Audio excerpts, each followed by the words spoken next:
India TV ఇంటర్వ్యూలో రేవంత్ రెడ్డి గారు పాల్గొనడం జరిగింది. దాని గురించి కొన్ని వ్యాఖ్యలు చేయడం. తుపాకీ సిద్ధంగా ఉంది, ఒక తూటా చాలు అనే మెయిన్గా హెడ్డింగ్ ఇవ్వడం జరిగింది. ఇక్కడ సింహం అని చెప్తున్నారు కదా, బయటికి రానివ్వండి, పిల్లులు కుక్కలతో పోరాడేవాడిని కాదు నేను అన్నట్టు ఆయన చెప్పడం జరిగింది. సింహం అని చెప్తున్నారు కదా అంటే మన కేసీఆర్ గారిని ఉద్దేశించే మాట్లాడడం జరిగింది. డైరెక్ట్ కేసీఆర్ గారితోనే యుద్ధం, చిన్న పార్టీ నాయకులు కేటీఆర్, హరీష్ రావు వీళ్ళ లాంటి వాళ్ళతో కాదంటూ ఇండైరెక్ట్గా మాట్లాడడం జరిగింది. జైలుకు పంపిన దానికి ప్రతీకారం దానికోసం మొదలుపెట్టలేదు అని చెప్పడం జరిగింది. జైలుకు పంపినా కూడా దాని గురించి నేను ప్రతీకారం మొదలుపెట్టలేదు. కవిత అరెస్ట్పై తెలంగాణలో చర్చ కూడా జరుగుతలేదు అన్నట్టు వ్యాఖ్యానించడం జరిగింది. కేటీఆర్ సంతోషం 2 నెలల్లో తేలిపోయింది అని ఇక్కడ ప్రధానంగా కొన్ని వ్యాఖ్యలు చేయడం జరిగింది. 5 సీట్లలో గెలుపుకు బీఆర్ఎస్కు బీజేపీకి సుఫారీ, అంటే 5 సీట్లు ఒప్పందాలు చేసుకొని వాళ్ళు సుఫారీ చేసుకున్నారు అన్నట్టుగా కొన్ని వ్యాఖ్యలు చేయడం. ఈ ఎన్నికల్లో బీజేపీకి కష్టంగా 240 సీట్లు వస్తాయి అని వ్యాఖ్యానించడం జరిగింది.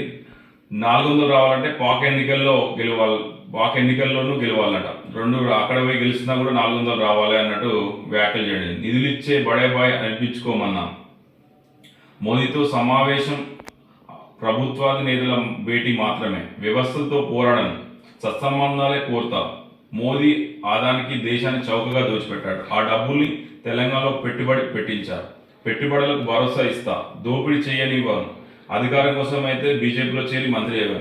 కొన్ని వ్యాఖ్యలు ఇక్కడ చేయడం ఏంటంటే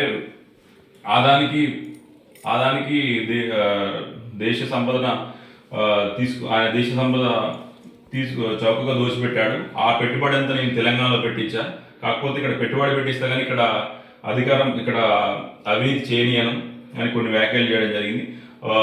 మంత్రి అంటే బీజేపీలో చేరి మంత్రిని ఎప్పుడో అయ్యాడని, కాకపోతే ముఖ్యమంత్రిగా ఉండి బీజేపీ చేరాల్సిన అవసరం నాకు లేదు అన్నట్టు కొన్ని వ్యాఖ్యలు అయితే ఇక్కడ చేయడం జరిగింది. సీఎంగా ఉండి బీజేపీలో చేరాల్సిన అవసరమే ఉంది, పోరాడి సీఎం అయ్యా, ఎవరి దయతో కాదు, పోరాడి నీ పార్టీలో కష్టపడి పోరాడి సీఎం అయ్యా, ఎవరి దయతో కాలేదన్నట్టు కొన్ని వ్యాఖ్యలు చేయడం జరిగింది. ఎన్నికల ముందు కేజ్రీవాల్ అరెస్ట్ అవసరమా, మోదీ నాయకత్వంతో బీజేపీ పట్టాలు తప్పింది, మందిర్ పనిచేయట్లేదని అవినీతి ఎత్తుకున్నారు, రాహుల్ ఖర్గే వేణుగోపాల్లో ఒకరు ప్రధాని, రాహుల్ అన్న ఖర్గే అన్న వేణుగోపాల్లో ఒకరు ప్రధాని అవుతారు కాంగ్రెస్ పార్టీ నుంచి అన్న ఇండియా కూటమి నుంచి అన్నట్టు నిన్న ఇండియా టీవీ ఇంటర్వ్యూలో రేవంత్ రెడ్డి గారు కొన్ని వ్యాఖ్యలు చేయడం జరిగింది.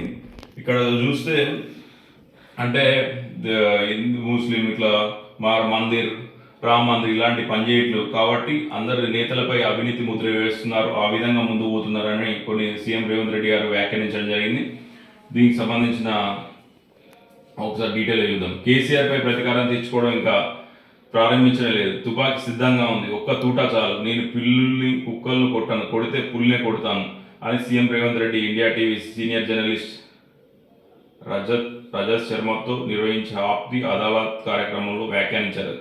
కేటీఆర్ కొట్టాలంటే అసెంబ్లీలోనే వెళ్ళి కొట్టేవాడిని, అందుకు కుర్చీ అధికారమే అవసరం లేదని చెప్పారు. అలాగే కవితను తెలంగాణలో జరిగిన అవినీతికి అరెస్ట్ చేయలేదని, ఢిల్లీలో జరిగిన అవినీతికి అరెస్ట్ చేశారని రేవంత్ రెడ్డి గుర్తు చేశారు.